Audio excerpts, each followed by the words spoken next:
আলহামদুলিল্লাহ ওয়াসসালাতু ওয়াসসালামু আলা রাসূলিল্লাহ।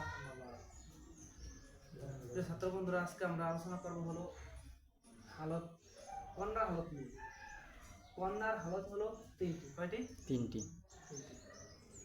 এক নম্বর হলো নিসফু, দুই নম্বর সুলুসানে, তিন নম্বর আসা।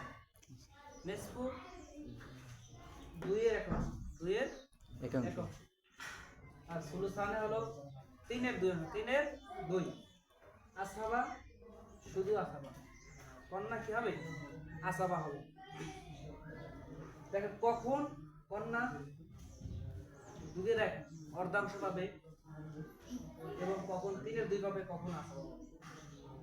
যদি মৃত ব্যক্তির কন্যা একজন থাকে তাহলে সে পাবে দুইয়ের এক অংশ। আছে বিন্তু, কি আছে? বিন্তু, কন্যা আছে, তাহলে এখানে কন্যা পাবে কত? কন্যা দুইয়ের এক, কত? দুইয়ের এক।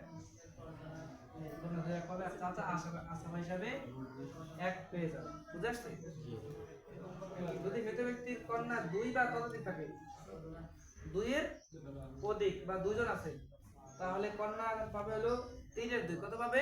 তিনের দুই। তিনের দুই পাবে। যেমন বিন্তুন,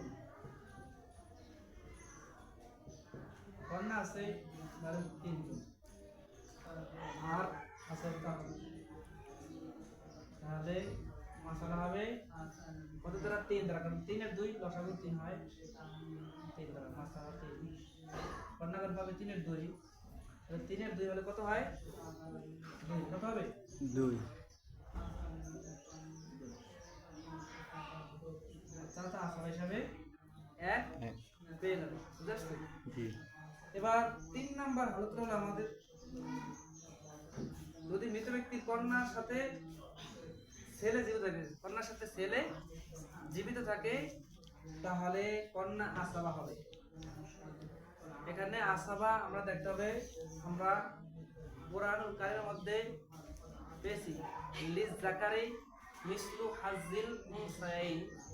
এই আয়াতের দৃষ্টিতে যে একজন পুত্র দুই কন্যার সমান, এই হিসেবে বন্টন করতে হবে কন্যা এবং ছেলেদের মাঝে। এইভাবে কি করতে হবে? বন্টন করতে হবে। যেমন কন্যা, ধরেন কন্যা আছে একজন, কন্যা আছে কতজন? একজন। বিন্তু, বিন্তু আর আছে একজন, ছেলে আছে একজন।